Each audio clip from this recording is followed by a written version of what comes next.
You actually showed up? Wow. I was just messing with you. I don't date black waitresses. Not my type. Enjoy your $5 tea. The message flashed across her phone screen like a slap in the face, sharp, cruel, and public. Aaliyah stared at it, hands trembling slightly. Around her, laughter continued, like nothing had happened. Forks clinked against fine china, the soft jazz in the background played on, and candlelight flickered across polished glass. But inside her, everything stopped. She had waited 45 minutes at that table, wearing her mother's old dress, one she'd ironed 3 times that morning, lip gloss carefully applied, hair done up in soft curls she couldn't afford, all for a date with a man named Bryce, who told her she was different, said she had the kind of energy people don't appreciate enough. He was right about one thing. People didn't appreciate her. At least, not here. Not tonight. At the center of Atlanta's most upscale fusion restaurant, surrounded by white linen and white stairs, Aaliyah sat alone with a folded $5 bill tucked discreetly in her purse. That was all she had. $5 and hope. And now, hope was laughing in her face. What Bryce didn't know, what no one knew, was that Aaliyah wasn't just another waitress. She was a nursing student, a full-time caregiver for her younger brother, a dreamer, a fighter, a woman who had survived more in 24 years than most people lived in a lifetime. But none of that mattered right now. Not with 3 tables over whispering and laughing, not with the hostess giving her side eyes, not with a server hovering like she might ask her to leave if she didn't order soon. And definitely not with Bryce's final message still glowing on her screen. You actually thought I was coming? She blinked away the sting, swallowing hard, determined not to cry in front of strangers. From the corner of the room, someone was watching, not with pity, not with amusement, but with the quiet, calculating gaze of someone who had also once been humiliated. Someone who knew what it felt like to be treated like you didn't belong in a room you fought to be in. His name was Jackson Cole, billionaire, CEO, recently divorced, and unknowingly sitting at the same restaurant as the girl who would remind him that empathy isn't a weakness, and dignity can be found in a $5 bill and a straight spine. This is not just a love story. It's a black story. A story of humiliation and grace. Of racial cruelty and quiet rebellion. Of a woman who showed up for a date and ended up rewriting her worth. And before you look away or think this is just another viral tale, pause. Because somewhere, someone like Aaliyah is still sitting at a table, waiting for someone to see them. Waiting for the world to change. Maybe this story won't change the world, but maybe it'll change how you see it. If you're still here, it means you're meant to witness what comes next. Stay with us. Because this story only gets louder. Aaliyah Evans wasn't the kind of woman who turned heads when she walked into a room, not because she wasn't beautiful, but because she didn't ask for attention. She earned it slowly. She was 24, 5'6", with warm brown skin that glowed in the sunlight and almond eyes that held too many stories for someone her age. Her body was toned from long hours on her feet, waitressing 6 days a week at a busy diner in South Atlanta. But it wasn't just the job that kept her moving, it was life. She was raised by a single mother who worked nights as a hospital janitor and taught Aaliyah how to sew, pray, and speak with purpose. Her mom died of a stroke when Aaliyah was only 17. Since then, she had taken care of her little brother, Micah, now 11, like he was her own son. Rent, groceries, school books, medical bills. It all landed on Aaliyah's shoulders before she even graduated high school. Still, she showed up, every single day, not just to survive, but to build something. By day, she was a nursing student, studying at the local community college, balancing biology exams with 12-hour shifts. By night, she was a waitress, smiling through blisters and rude customers, saving every tip she could. And in between, somewhere between the bills and the exhaustion, she allowed herself one quiet dream. To be loved. Not saved, not rescued, just seen. That was what made Bryce's messages feel so dangerous. He said things like, "You've got a rare vibe, and I like that you don't need to show off." Words Aaliyah had only ever said to herself in the mirror when she needed to keep going. He didn't know her story. No one really did. But he made her feel like she could show a little bit of it. So she said yes to the date. It took her 3 weeks to convince herself to go. She used a gift card from a regular at the diner to get her hair done. She borrowed a pair of heels from her neighbor. And the dress, the soft emerald green one that hugged her just right, that belonged to her mother. It had been tucked away in the back of her closet for years. That night, it felt like armor. She didn't have money for a full meal, just $5, enough for a glass of tea and a tip, but she didn't care. She wasn't there for the food. She was there for a chance. But Aaliyah had learned, time and again, that the world rarely gave black women chances. Especially not women like her, too smart to be dismissed, too poor to be accepted, too proud to beg. She had walked into the restaurant early, the way her mother taught her never keep someone waiting. Her eyes scanned the room, her hands smoothing the fabric of her dress. Her heart thudded in her chest like it always did when she felt like she didn't belong. Everyone around her looked polished, expensive, light-skinned. And there she was, a waitress pretending she could be the date, not the help. The hostess had asked, "Are you sure you're in the right place?" Aaliyah just smiled and nodded. She'd heard worse. By the time the message came through, cruel and smug, she had already figured out Bryce wasn't coming. But she didn't expect the words to hit so hard. She didn't expect them to confirm every fear she had worked so hard to silence. "You actually showed up? I was just messing with you. I don't date black waitresses." It wasn't the words that hurt the most. It was the knowing. That he saw her value and decided it was worth mocking. That he saw her blackness and decided it was lesser. She wanted to disappear. She wanted to be anywhere but there. But she stayed seated. She kept her back straight. Because if life had taught her anything, it was this. You don't have to be okay to be worthy. Somewhere across the room, a man watched her, not out of curiosity, not out of lust, but with a stillness that recognized quiet pain. His name was Jackson Cole, and in this story, he wasn't the savior. He was the witness. And sometimes, a witness is all it takes to change everything. Because Aaliyah's story was not about falling in love with a billionaire. It was about what happens when a black woman refuses to shrink after the world tells her she's small. And that, right there, is how a black story begins. The thing about first dates is that they don't start at the table. They start the moment someone makes you feel wanted. For Aaliyah, it began with a single message at 10:14 p.m. on a Monday night. "Hey, you seem like someone worth knowing." She almost didn't respond. She had seen enough lines, enough fake charm, enough men who thought calling her exotic was a compliment. But this one was different, simple, clean, not too much. She waited a day before replying. "Depends. What makes someone worth knowing?" His reply came minutes later. When they asked questions like that, it wasn't poetry, but it felt like curiosity. Real curiosity. The kind you don't often find in dating apps where conversations disappear faster than busboys clearing tables. His name was Bryce. Profile said he was 30, lived in Midtown, worked in marketing.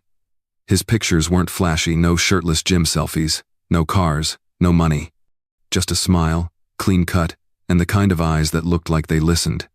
They chatted every evening for a week. Not about anything groundbreaking, just music, childhood memories, favorite cereal brands. But it felt easy, and ease was something Aaliyah had never had the luxury of in relationships. Bryce asked about her nursing program, told her he respected women who worked in healthcare, said he admired her hustle. When he finally asked to meet, he phrased it like an invitation, not a demand. "How about dinner next Friday? Nothing fancy. Just good vibes and decent pasta. My treat." Aaliyah hesitated. She didn't want to be the broke girl who couldn't split the bill. But he followed up with, "You deserve a night where you don't have to carry everything alone." That line did something to her. It didn't scream alpha male or savior complex. It whispered safety. So she said yes. That whole week, she felt a little lighter. Even when a customer yelled at her for bringing the wrong side dish, even when her brother got a fever and she had to miss class to take him to the clinic, even when her paycheck came up $40 short because business had been slow, she smiled. Because there was a promise waiting at the end of the week. Not of love, not of miracles, but of being seen. She spent Thursday night ironing her mother's dress, the soft emerald green one that hugged her curves without trying too hard. The one her mom wore to church on Easter Sunday, the last time they went together before she passed. Aaliyah stood in front of the mirror for a long time. She applied just enough makeup to feel confident. Lip gloss, a little concealer, mascara on lashes she prayed wouldn't catch tears tonight. She put $5 in her purse.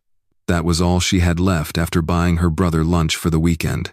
It wasn't enough for dinner, but maybe she could get a cup of tea and smile through it.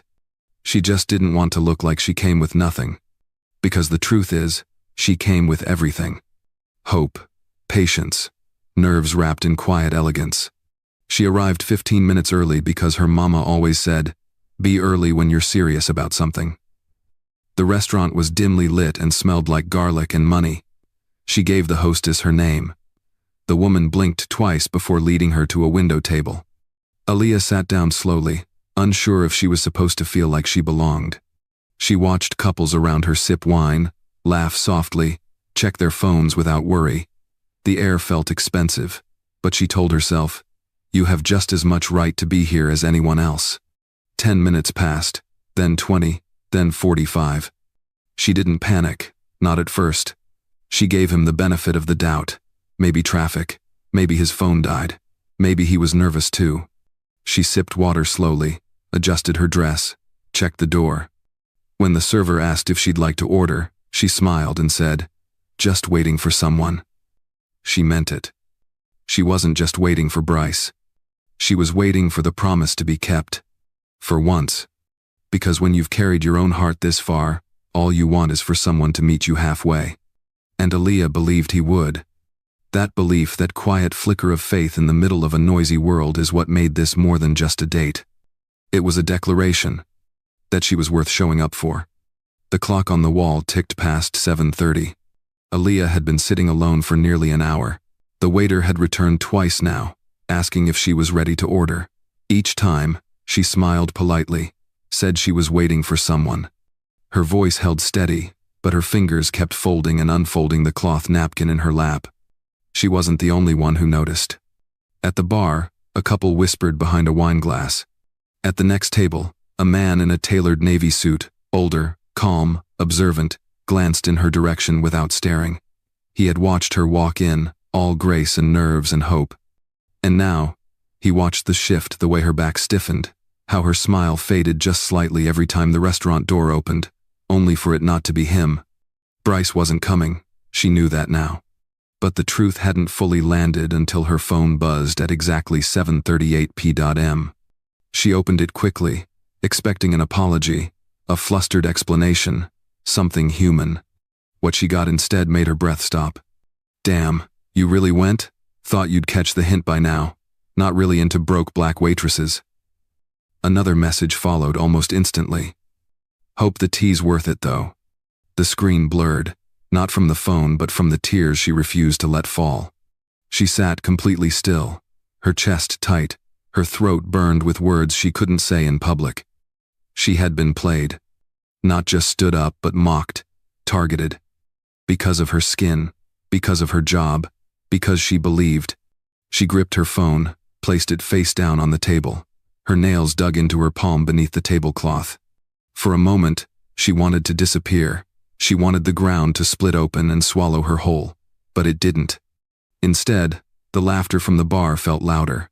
The glances felt sharper. A server passed by and offered a quick, sympathetic nod, the kind that said, "I've seen this happen before." But they didn't see her. Not really. They didn't see the years of holding herself together, the nights of carrying groceries home 2 buses and a walk away, the hours of studying after closing the diner, wiping syrup off menus while memorizing anatomy terms. All they saw was a black girl in a nice dress, alone. Aaliyah took a slow breath. In. Out. She was not going to cry in front of strangers. But her body betrayed her. Her lips quivered, her shoulders tensed. She pressed her hands together tightly in her lap. That was when the voices started. From a table a few seats away, a woman in a sleek ponytail muttered just loud enough. "Told you. Some people come to these places just to be seen. That dress is definitely borrowed." Her date chuckled, not kindly. Aaliyah didn't flinch, but her ears rang. Her stomach turned. Her $5 emergency bill suddenly felt like a symbol of everything she lacked. She was seconds away from getting up and leaving when someone stood up from across the room. The man in the navy suit. He hadn't said a word until now. Hadn't made any move. But he had watched long enough. As Aaliyah reached for her coat, ready to slip out quietly, a waiter appeared beside her. "Miss, your dinner is ready." She blinked, confused. "Excuse me?" The waiter smiled gently. "A meal was ordered for you. It's already paid." Aaliyah looked around, stunned. Her first thought was this another joke? Was she being set up again? But then the man stepped forward, his voice steady, calm. "I ordered it," he said. "It's not pity, it's acknowledgement." Aaliyah stared, unsure what to say. "I watched you sit here with more dignity than half this room knows how to hold," he added. "This isn't about a date. This is about reminding you you didn't do anything wrong by showing up." His words didn't rush to comfort. They landed like truth. Aaliyah sat down again, slowly. She didn't thank him, not yet. Not because she wasn't grateful, but because she was still trying to believe it was real. The food arrived, a warm pasta dish, lightly seasoned, with a small side salad and a sparkling water. Nothing fancy, but everything intentional. She picked up the fork with hands that trembled just slightly. Across the room, the man didn't watch her eat. He returned to his seat, giving her space. And for the first time that evening, Aaliyah wasn't waiting for someone to show up. Someone already had. Not with flowers, not with apologies, but with respect. And that for a black woman told she was too much, too little, too dark, too poor, was a revolution in itself. He didn't speak again. Not right away. After the quiet gesture, the meal, the payment, the dignity, he simply returned to his seat, folded his napkin across his lap, took a small sip from his glass of water. But his gaze never left her for long. It wasn't the kind of look that made your skin crawl. It wasn't predatory or curious or hungry. It was something else. Measured, respectful, familiar. Aaliyah pretended not to notice at first. She focused on the pasta, on keeping her hands steady, on remembering how to swallow food without choking on the lump in her throat. The meal was warm, and that warmth did something to her chest. It loosened the tight coil that had been building since the moment the message landed on her phone screen. But eventually, her eyes flicked toward him. The man at the next table looked like someone who belonged in boardrooms, not cozy Italian restaurants. Late 30s, maybe early 40s. A well-fitted suit, no tie. Watch sleek, subtle. Hair trimmed clean, a little salt starting to show at the temples. He looked expensive without trying, but not in a flashy way, in the way that said, "I make decisions that matter." And yet, there was something else behind his stillness. Something weary, a quiet around the eyes, like he had once waited for someone too. When she finally met his gaze, he didn't look away. He gave the smallest nod, as if saying, "I see you. I saw the whole thing." She set her fork down and reached for her glass of sparkling water. Their tables weren't far apart, maybe 6 feet, close enough to overhear a conversation, close enough for a single sentence to cross the gap. "You didn't have to do that," Aaliyah said softly, not turning her head fully. The man leaned slightly forward, elbows resting loosely on the table, voice low and even. "I know." His answer wasn't defensive, it wasn't dismissive, it just was. Aaliyah looked over now, more directly. "Then why?" He paused for just a beat. "Because I've seen that moment before. That feeling of realizing someone wasn't who they said they'd be. It cuts deeper when you believed them." She nodded slowly. There was a steadiness to his voice that pulled her in, like listening to rain through an open window. "People don't usually speak up," she said, "especially when it's—" She didn't finish the sentence. Didn't need to. "Especially when it's a black woman being humiliated in public. Especially when it's easier to look away." But he understood. "Silence," he said, "is a choice too." She tilted her head. "Are you a therapist or something?" A hint of a smile curved his mouth. "No. Just someone who's been broken open and decided not to pretend anymore." The waiter returned to check on her. She nodded politely, still eating, still breathing. The man across from her, this stranger who had somehow shown up when no one else did, tapped his glass lightly. "I'm Marcus," he said simply. "Aaliyah. Nice to meet you, Aaliyah." She smiled for the first time all night. It was small, hesitant, but real. They didn't talk much more after that, not at the table. But she noticed the way he paid attention not just to her, but to the world.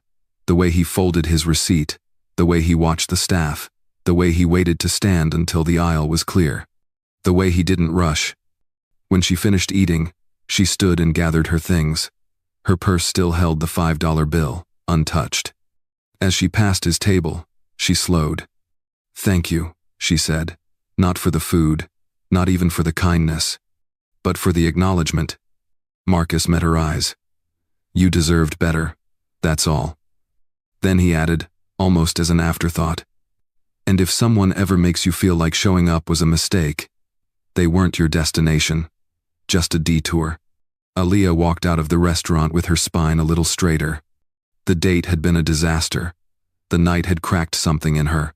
But someone had reminded her that just because people try to make you feel small, doesn't mean you are. Sometimes, the person who truly sees you isn't the one you came to meet. Sometimes, it's the one at the next table who couldn't look away. The next morning, Aaliyah didn't expect anything. Not a message, not a follow-up, definitely not a second encounter. Life had taught her to move on quickly, to close emotional tabs before they turned into open wounds. What happened the night before had felt like a strange miracle, an act of kindness in a world where people too often looked away. But miracles, she believed, didn't repeat themselves. So when she showed up at her morning shift at the coffee shop on Fulton Street, hair tied back, apron snug, eyes tired from too little sleep, she expected just another day. And then he walked in. Marcus. Same tailored calm, same quiet confidence. Except this time, no suit. Just a gray cashmere sweater, dark jeans, and that same understated watch. He looked more like someone you'd see reading in a park than someone who sat in meetings with people who wore titles as armor. Aaliyah saw him before he saw her. For a split second, she hesitated, part of her unsure if this was a coincidence or a follow-up. But then he glanced toward the register, saw her, and smiled. Not a polite smile, not a forced one. It was that kind of expression people give when they're glad to see you but don't want to scare you off. He waited his turn in line, didn't ask for special attention, didn't try to cut or wave, just waited. When he stepped up, she kept her tone professional. "Good morning, what can I get started for you?" He leaned forward slightly, resting his hands on the counter. "I hear your lavender oat milk latte is legendary." She raised an eyebrow. "Only if you like tasting spring in a cup." "I'm open-minded," he said, "especially if it's made by someone who doesn't flinch under pressure." She bit back a smile. "Name for the order?" He paused, then said, "Marcus, but I'm guessing you remember." She nodded once. "I do." As she turned to prepare the drink, she felt the eyes of her co-workers, the regulars. She imagined the questions. Was this the guy? The one who showed up? But Marcus didn't posture. He didn't flirt. He didn't try to dominate the space. Instead, he stood quietly, watched the way she worked, how she measured the espresso, how she steamed the milk just right, how she wiped down the counter between orders. When she handed him the drink, their fingers didn't touch, but something passed between them. Not sparks. Recognition. "I didn't know you worked here," he said, lifting the cup. "I didn't expect to see you again," she replied. He nodded slowly. "Fair," I debated. Didn't want to come off intrusive. "And yet," she said, gesturing toward the latte. He grinned. "And yet, I figured if someone shows up with that much grace under pressure, maybe I should show up too." She tilted her head. "To say what?" He glanced around. The line had backed up. A customer behind him sighed impatiently. Marcus stepped to the side, still looking at her. "To say," he said gently, "that you deserve to be known for more than a moment that hurt. That people remember what you endure, but they should also remember how you rise." Her breath caught. It wasn't the line, it was the weight of being seen. Really seen. A few seconds passed. Then she said, "There's a bench outside, if you're not in a rush." His smile softened. Not anymore. 5 minutes later, on that little sidewalk bench, with paper cups between them and a world of noise passing by, they talked. Not about the date, not about the messages, not even about the meal. Instead, They talked about jazz, about Sunday mornings, about how she always thought Chicago in the fall was the most honest version of the city. He told her about his daughter, 7 years old, brilliant and stubborn, and missing her mom every day. She told him about nursing school, about how she sometimes felt invisible, even when she was trying her hardest. The conversation didn't move fast, but it didn't have to. It moved with intention. And by the time she had to return to her shift, Marcus stood and said, "I'd like to see you again. No expectations, no assumptions, just coffee and curiosity." Aaliyah smiled, heart lighter than it had been in weeks. "Then I'll be here," she said, "most mornings. Same lavender latte, same old bench." Marcus nodded. "Then that's where I'll be." The second time he came, it wasn't about coffee. It was a rainy Tuesday, the kind of gray that settled in your bones and made the city feel like it had hit pause. Aaliyah stood behind the counter of the coffee shop, humming to herself as she refilled the pastry case. Her hands moved on autopilot, but her mind wandered toward a certain customer who hadn't shown up in 4 days. Not that she was counting. She was halfway through, lining up croissants, when the bell above the door chimed. She didn't turn right away, but her heart did. Marcus stepped in, umbrella dripping, hair slightly damp, and a quiet intensity in his eyes. He looked around, saw her, and nodded once. No smile this time, no casual charm, just presence. She approached slowly, wiping her hands on a towel. "You look like you walked through a whole monsoon," she said, trying to mask the quick skip in her chest. "I did," he said simply. "Didn't want to reschedule." "For coffee?" He shook his head. "For a conversation, one I promised myself I wouldn't put off again." Aaliyah's brows pulled together slightly. She glanced toward the line building behind him. "You want to sit?" "Only if you've got 5 minutes. I won't take more than that." She nodded. "Breaks in 5. Meet me by the back window." He ordered his usual lavender oat milk latte, no sweetener, and waited. By the time she joined him at the small table tucked near the window, rain had begun to streak sideways across the glass. She sat across from him, damp apron still tied, hair pulled back in a low bun. He slid a small napkin across the table. On it was a hand-scribbled quote. It read, "If you're always the strong one, people forget to check if you're okay." She stared at it, unsure how to respond. "I've seen a lot of strength," Marcus said quietly. "But strength gets lonely." Aaliyah looked up. "That's not your problem to solve." "I know," he replied. "But it's something I recognize. And I think maybe someone should ask how you're holding up." She didn't answer right away. No one had ever asked like that. Not without needing something in return. Not without trying to fix her, or pity her, or mold her into a softer version of who they needed her to be. She traced the edge of the napkin with her finger. "Honestly," she said finally, "I'm tired, not just from work or school, but from always having to explain why I belong, from walking into rooms where people smile at me like I'm lucky to be there instead of like I earned it." Marcus nodded, listening with his whole body. "I used to think if I just worked harder, proved myself more, smiled enough, it would stop, but it never does. Not when you're a black woman in places built to overlook you." His jaw clenched slightly. "I hear you," he said, "and I hate that it's true. My daughter, she's 7, smart as hell. And I worry every day about the world she's walking into. I worry that she'll carry that same tired weight, thinking it's hers to fix." Aaliyah softened. "You never mentioned you had a daughter." "I don't talk about her much unless I know someone will listen with the right kind of ears." "And I passed that test?" He smiled. "The first one all day. You never had to take it."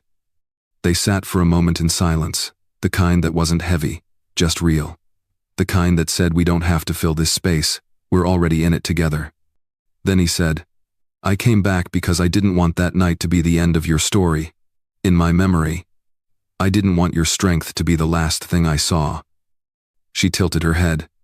"And what do you see now?" He met her eyes without flinching.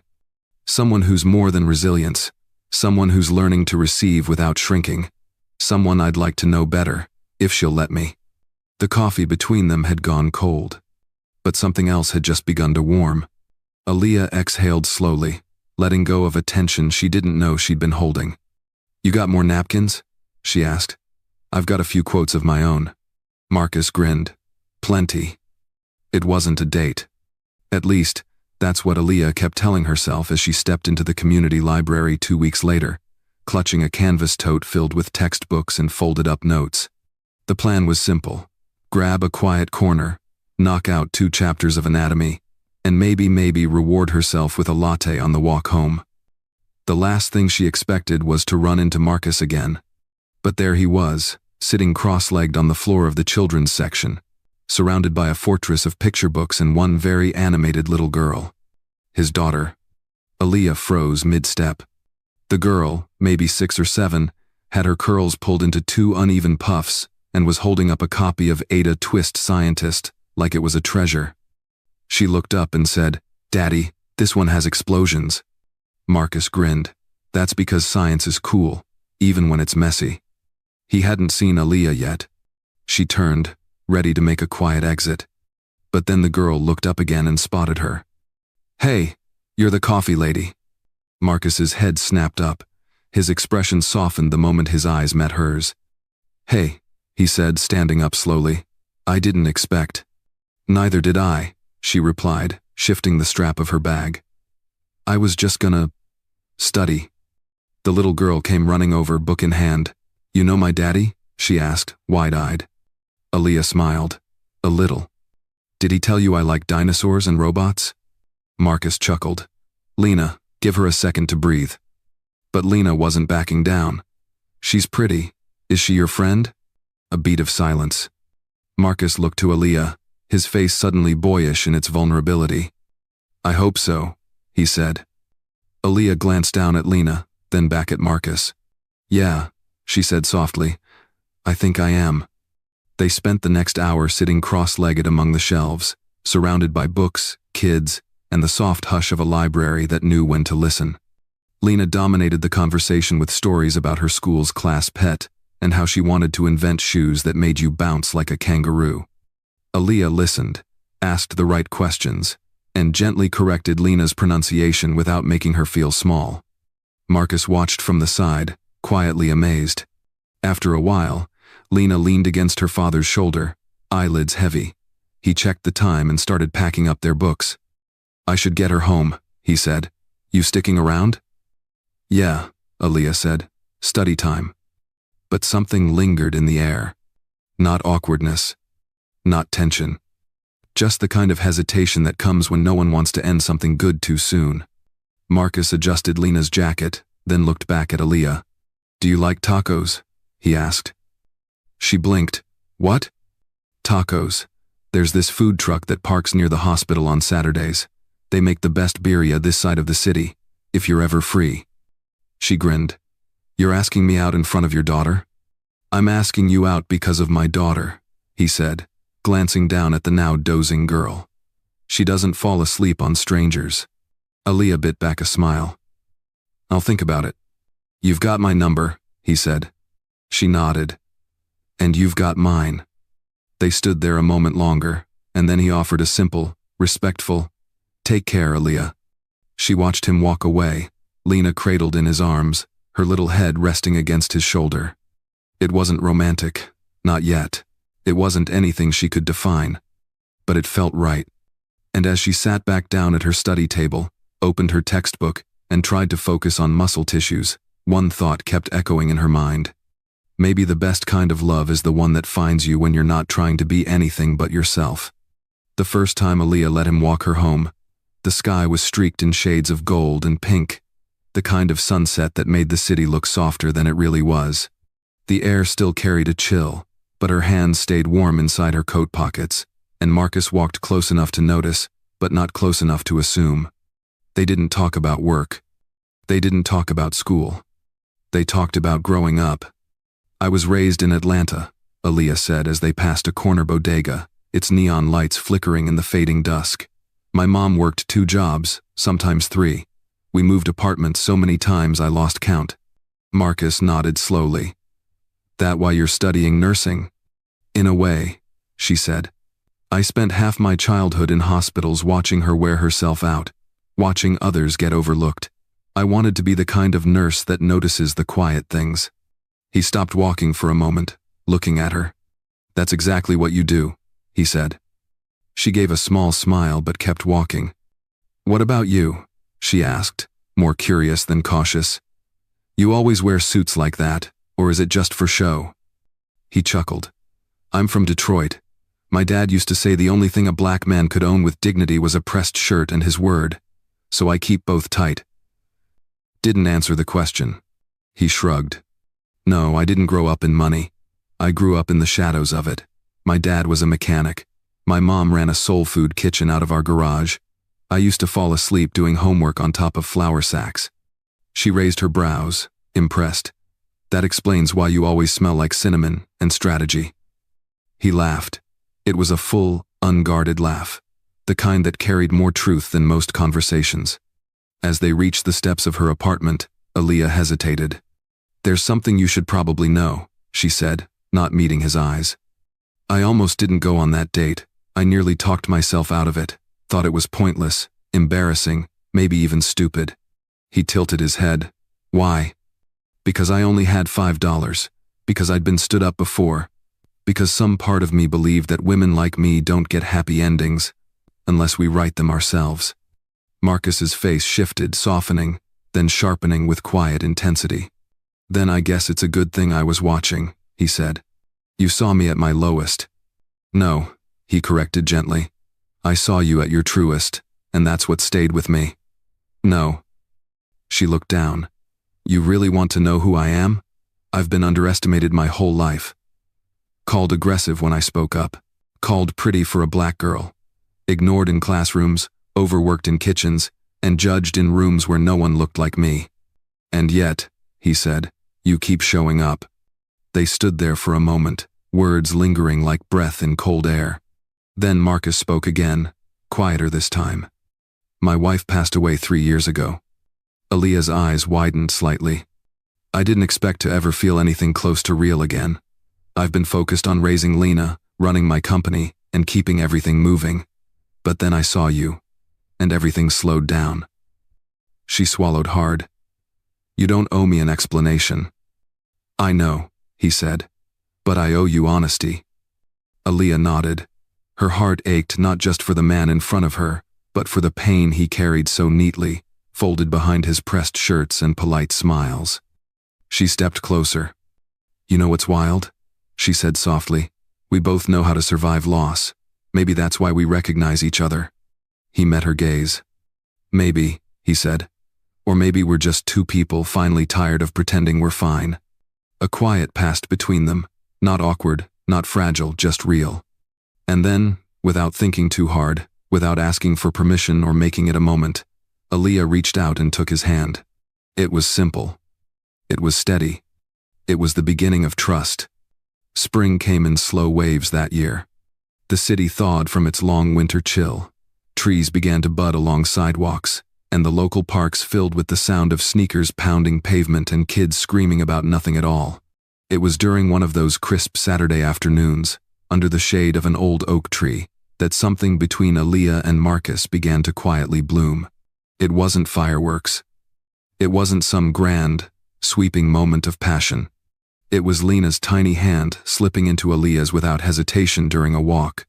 It was Marcus showing up to her campus library with 2 coffees and a bagel with cream cheese because he remembered she liked extra spread. It was comfort. One Sunday morning, Marcus invited her to brunch, not at some polished rooftop place, but at his own place. He cooked, and not in a casual, scrambled eggs kind of way. He went all out. Sweet potato pancakes, maple turkey sausage, fresh berries drizzled with honey and a dash of cinnamon. You did not make all this for me, Aaliyah said, her eyes wide as she stepped into his warm, sunlit kitchen. I didn't, Marcus replied, pointing to Lena, who sat at the kitchen island with batter on her cheek. We did. Lena beamed. I cracked the eggs.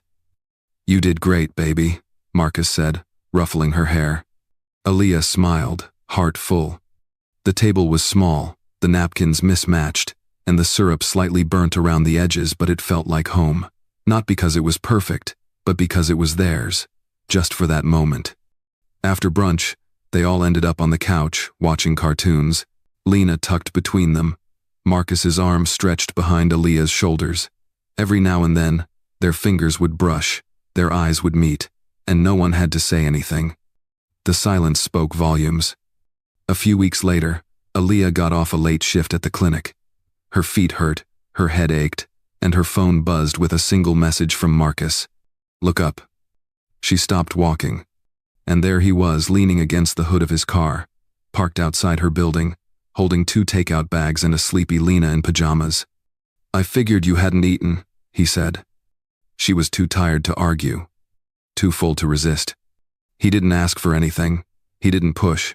He simply offered her a place to rest, emotionally, mentally, physically. They sat on her tiny couch, eating sesame chicken straight from the carton, while Lena snored gently against a throw pillow.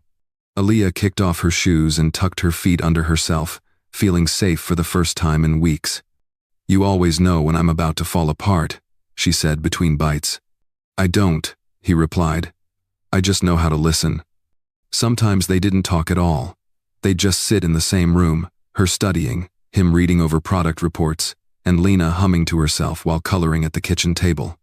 It wasn't romantic in the traditional sense, but it was sacred. The space felt protected, like nothing outside could touch them there.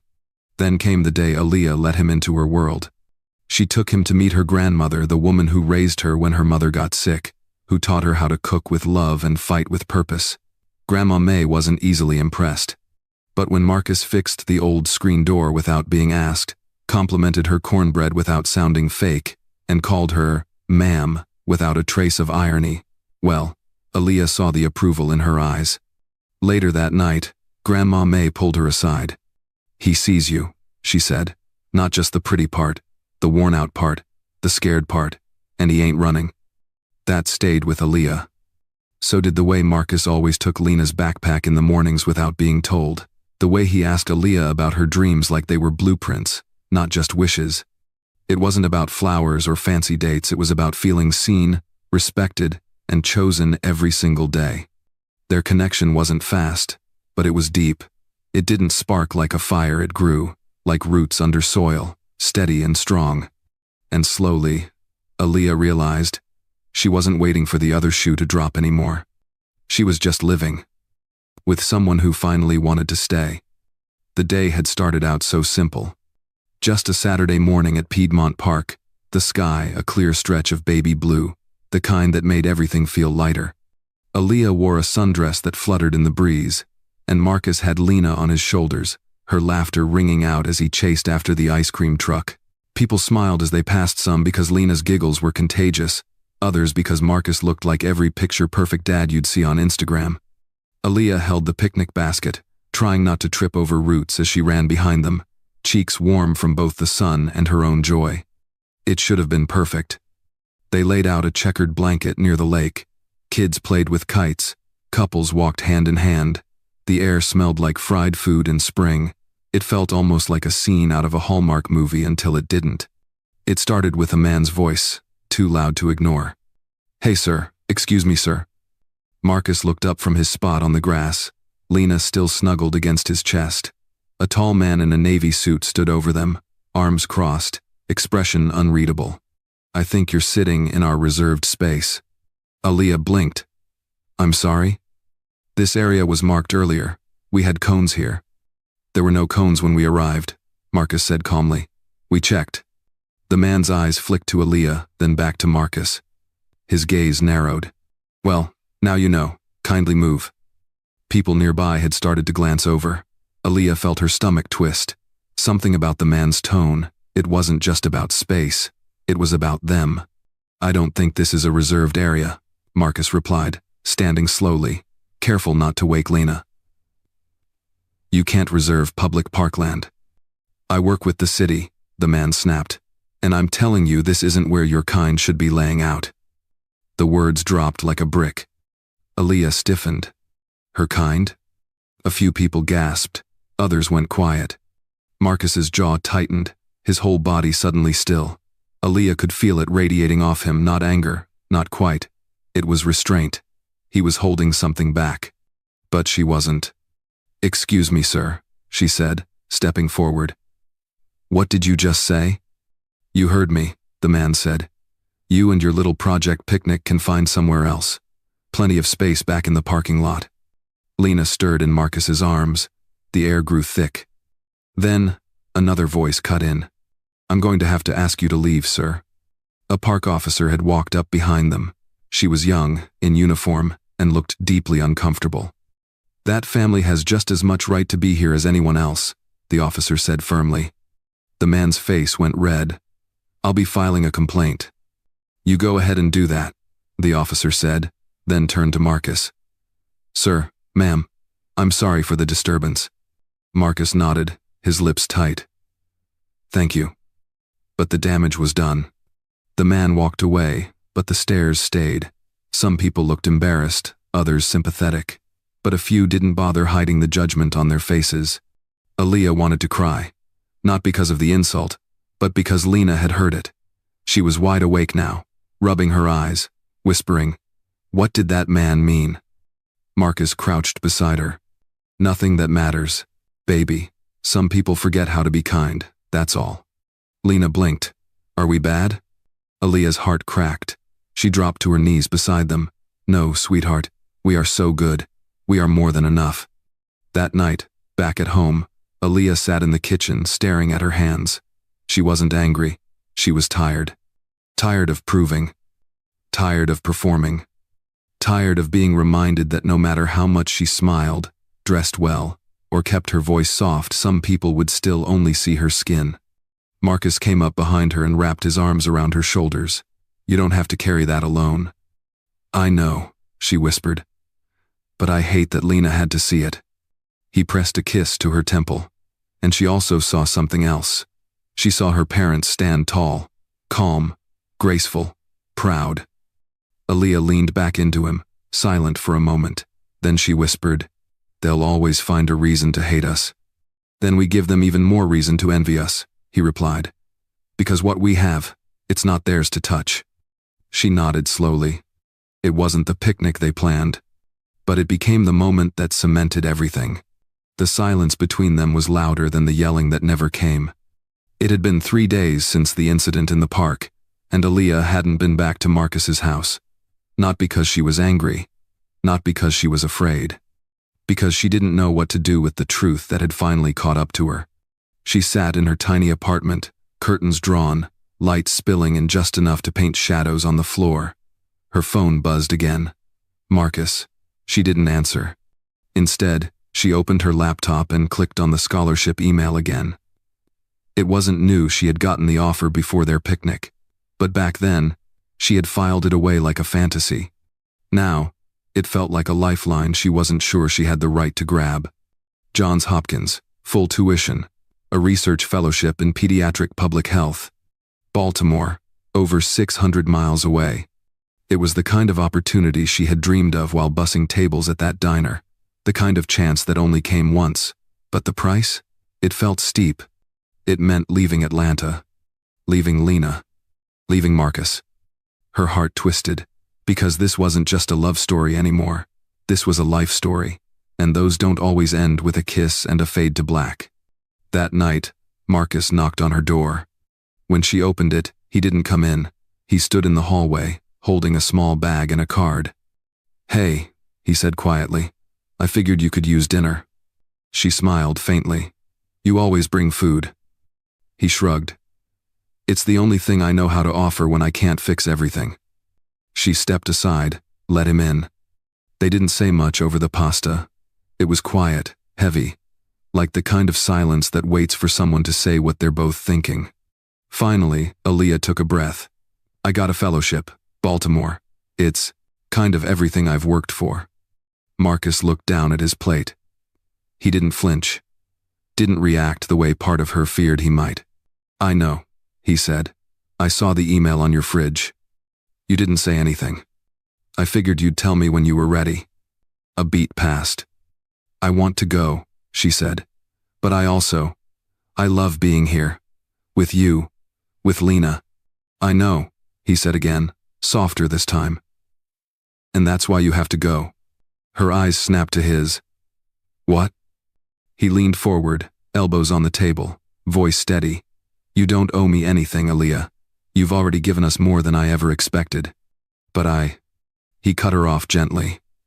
No. You don't get to carry guilt for being brave. You deserve to go build something big. Something with your name on it. Tears pricked her eyes. I'm scared, she whispered. So am I, he admitted. But I'd rather miss you every day than know you stayed out of fear. She reached across the table and took his hand. Warm, familiar, the kind of comfort you don't walk away from lightly. What about us? She asked. He smiled, sad but proud. We don't have to know what it looks like yet, but I'll still be here. Maybe not in your bed, maybe not every dinner, but cheering for you, always. She nodded, lips trembling. This isn't a fairy tale. No, he said, it's real, which is better. Later that week, she packed her life into 3 suitcases.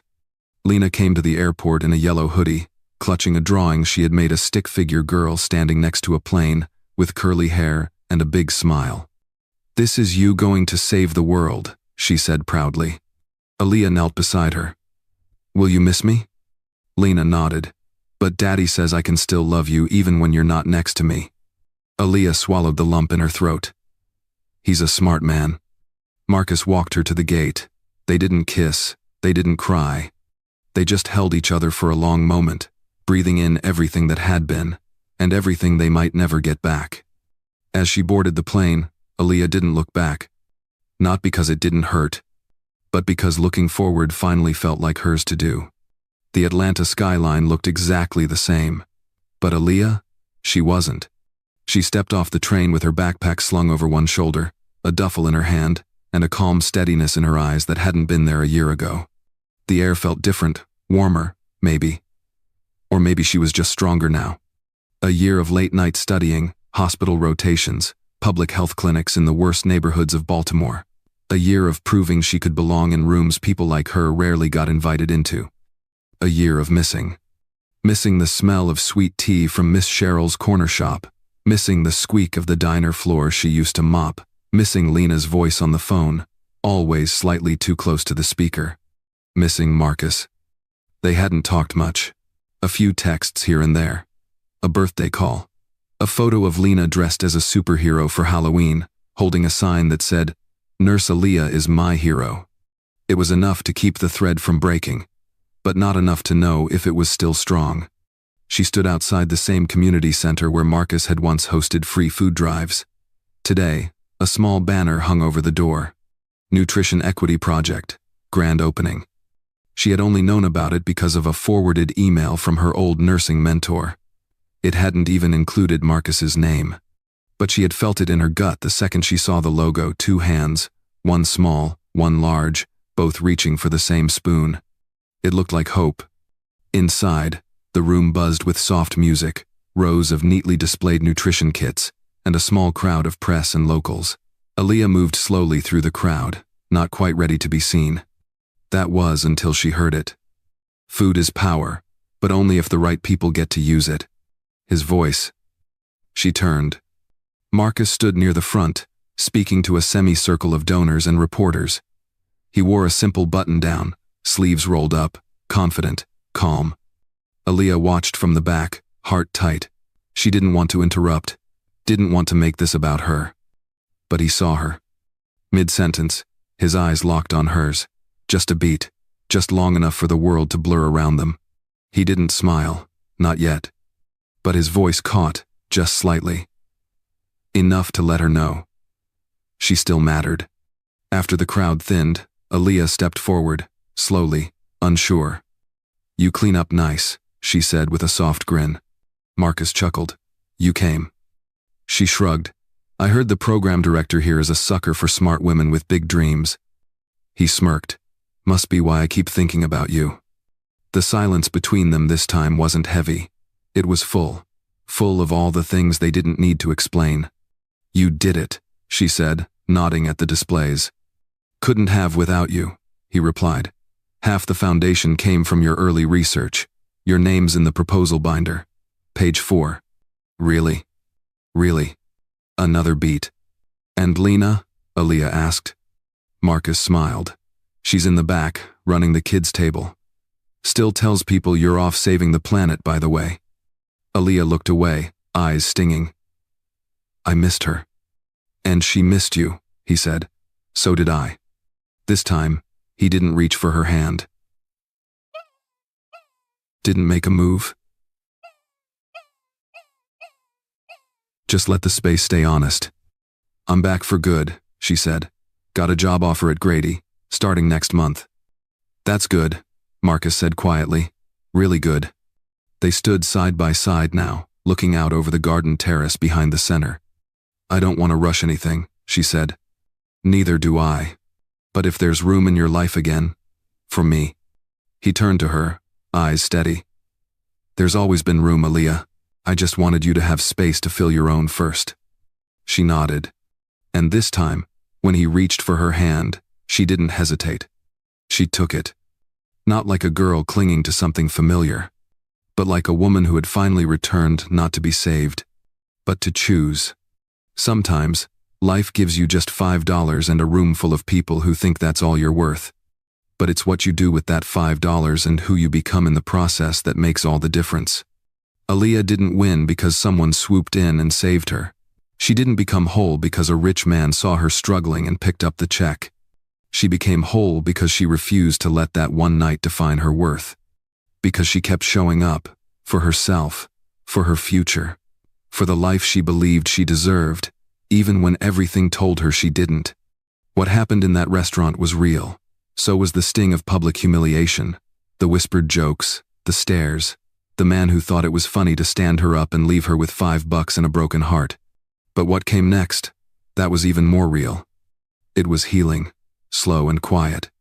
It was laughter shared over simple coffee. It was a little girl calling her family when the world still wanted her to feel like she didn't belong.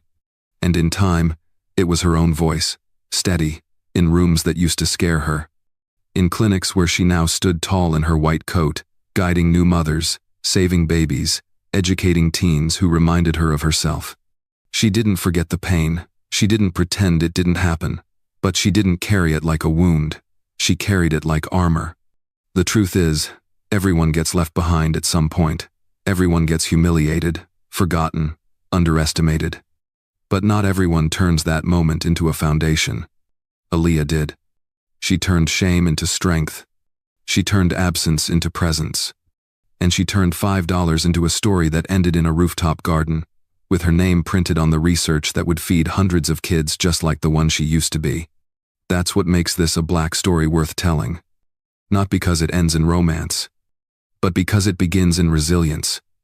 And if you're still listening, still watching, maybe it's because something in you knows what that feels like. Maybe you've been left waiting at your own table, hoping someone would show up. Maybe you've been told your skin, your income, your background, your dreams were too much or not enough. Let this story remind you, you are not too much. You are not too little. You are exactly enough. And no matter who doesn't show up, you can still choose to stand up. If this story stirred something in you, if it made you feel seen, don't keep it to yourself. Hit that like button, share it with someone who needs hope today, and make sure you're subscribed to Soul-Stirring Stories. This is where we bring you true tales of heartbreak and healing, of people who fall but get up anyway. And, hey, leave a comment. Tell us the moment that hit you hardest. Because maybe, just maybe, someone out there needs to hear your story too. Remember, the world doesn't need more perfect people. It needs more honest ones. And stories like this? They start with $5 and a little courage, but they don't end until you decide they do. Thanks for watching, and whatever table you're sitting at today, know this: you deserve to be there.